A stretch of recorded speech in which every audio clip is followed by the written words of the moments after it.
നമസ്കാരം. കഴിഞ്ഞ ദിവസം മധ്യഗാസയിൽ ബന്ദികളെ രക്ഷിക്കുന്നതിന് വേണ്ടി ഇസ്രായേൽ സൈന്യം നടത്തിയ ആക്രമണത്തിൽ കൊല്ലപ്പെട്ട വ്യക്തി ഹമാസിൻ്റെ മുതിർന്ന നേതാവും അവരുടെ വക്താവുമാണ് എന്ന് സൂചന. ഇയാൾ നേരത്തെ മാധ്യമപ്രവർത്തകനായിരുന്നു എന്നും പറയപ്പെടുന്നുണ്ട്. അബ്ദുള്ള അൽ ജമാൽ എന്ന ഹമാസിൻ്റെ മുതിർന്ന നേതാവാണ് ബന്ദികളെ രക്ഷിക്കുന്നതിന് വേണ്ടി ഇസ്രായേൽ നടത്തിയ ആക്രമണത്തിൽ കൊല്ലപ്പെട്ടത്. ഇയാളുടെ വീട്ടിൽ ഈ ബന്ദികളെ ഒളിപ്പിച്ച് താമസിക്കുകയായിരുന്നു എന്നാണ് ഏറ്റവും ഒടുവിൽ ലഭിക്കുന്ന വിവരം. 3 ഇസ്രായേൽ ബന്ദികളെ ഇയാളുടെ വീട്ടിൽ നിന്നാണ് ഇസ്രായേൽ സൈന്യം രക്ഷപ്പെടുത്തിയത്. നേരത്തെയും ഇയാളുടെ വീട്ടിൽ ഇത്തരത്തിൽ ബന്ദികളെ ഒളിവിൽ പാർപ്പിച്ചിരുന്നതായി ഇസ്രായേൽ സൈന്യത്തിന് വിവരം ലഭിച്ചിരുന്നു. ഇതിൻ്റെ അടിസ്ഥാനത്തിലാണ് ശനിയാഴ്ച രാത്രി വൈകി ഇസ്രായേൽ സൈന്യം ഇയാളുടെ വീട്ടിലേക്ക് നേരിട്ട് ആക്രമണം നടത്തിയത്. ഗാസയിലെ നുസ്രത്തിലാണ് ഇയാളുടെ വീട് സ്ഥിതി ചെയ്യുന്നത്. ഇയാളുടെ കുടുംബാംഗങ്ങൾ പലരും കൊല്ലപ്പെട്ടു എന്നാണ് ഇസ്രായേൽ സൈന്യം ഇപ്പോൾ വെളിപ്പെടുത്തിയിട്ടുള്ളത്. ഇയാളുടെ പിതാവ് ഡോക്ടർ അഹമ്മദ് അൽ ജമാലും ഇസ്രായേൽ സൈന്യത്തിൻ്റെ ആക്രമണത്തിൽ കൊല്ലപ്പെട്ടിട്ടുണ്ട്. ഹമാസിനെ ന്യായീകരിച്ചുകൊണ്ട് ലോകത്തെ വിവിധ മാധ്യമങ്ങളിൽ ലേഖനങ്ങൾ എഴുതുന്ന വ്യക്തി കൂടിയായിരുന്നു അൽ ജമാൽ. ഇയാളുടെ വീട്ടിൽ ഇസ്രായേലിൽ തട്ടിക്കൊണ്ടുവന്ന ബന്ദികളെ പാർപ്പിച്ചിട്ടുണ്ട് എന്ന വിവരം നേരത്തെ ഇസ്രായേലിന് ലഭിച്ചിരുന്നുവെങ്കിലും ഇക്കാര്യത്തിൽ ആദ്യം സ്ഥിരീകരണം ലഭിച്ചിരുന്നില്ല. പിന്നീട് ഇക്കാര്യം ഉറപ്പായതോടുകൂടിയാണ് ഇയാളുടെ വീട്ടിലേക്ക് ഇസ്രായേൽ സൈന്യം ഇരച്ചെത്തിയത്.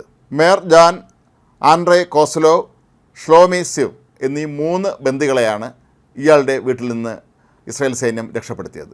ഇവരെ ഇസ്രായേലിൽ ഒക്ടോബർ 7-ന് ഹമാസ് ആക്രമണം നടത്തുന്ന വേളയിൽ അവിടെ ഗാനമേള നടന്ന സ്ഥലത്ത് നിന്ന്, അതായത് നോവ മ്യൂസിക് ഫെസ്റ്റിവൽ നടന്ന സ്ഥലത്ത് നിന്നാണ് ഇവർ തട്ടിക്കൊണ്ടുവന്നത്. ഇതോടുകൂടി ഹമാസ് തീവ്രവാദികൾ സാധാരണക്കാരായ പൗരന്മാരെ തട്ടിക്കൊണ്ടുവന്ന് ഇത്തരത്തിൽ ഇവരെ പരിചയാക്കി മുൻനിർത്തിക്കൊണ്ട് ഇസ്രായേലിനെതിരെ പോരാട്ടം നടത്തുന്നതിൻ്റെ വ്യക്തമായ തെളിവാണ് ഇപ്പോൾ അൽ ജമാലിയുടെ വീട്ടിൽ നിന്ന് നടത്തിയ റെയ്ഡിൽ മനസ്സിലാക്കാൻ കഴിയുന്നതെന്നാണ് ഇസ്രായേൽ സൈനിക വൃത്തങ്ങൾ പറയുന്നത്. അതേസമയം ഇയാളുടെ വീട്ടിലേക്ക് ഇസ്രായേൽ സൈന്യം എത്തുമ്പോൾ ഇസ്രായേൽ സൈന്യത്തിന് നേരെ വീട്ടിനുള്ളിൽ നിന്ന് ശക്തമായ തോതിൽ വെടിവെപ്പുണ്ടായെന്നും ഒരു ഇസ്രായേൽ സൈന്യൻ കൊല്ലപ്പെട്ടു എന്നും വാർത്തയുണ്ട്. നുസ്രത്തിൽ തന്നെയുള്ള പല ബഹുനില മന്ദിരങ്ങളിലും ഇസ്രായേൽ സൈന്യം അടിയന്തരമായി തന്നെ പരിശോധന നടത്തിയിരുന്നു.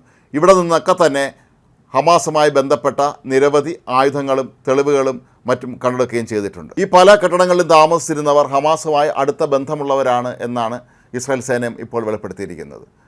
നേരത്തെ ഇസ്രായേലിന് നേർക്ക് ജനവാസ മേഖലകളിൽ ആക്രമണം നടത്തുന്നു എന്ന വിമർശനം ശക്തമായതിനെ തുടർന്ന് അവർ വ്യോമസേന ഉപയോഗിച്ചുള്ള ആക്രമണം കുറച്ചിരുന്നു. പകരം വീടുകൾ തോറും കയറിയുള്ള തെരച്ചിലും ടാങ്കുകൾ ഉപയോഗിച്ച് ഹമാസ് താവളങ്ങൾ ഇടിച്ചു നിരത്തുന്നതുമാണ് തുടർന്നിരുന്നത്.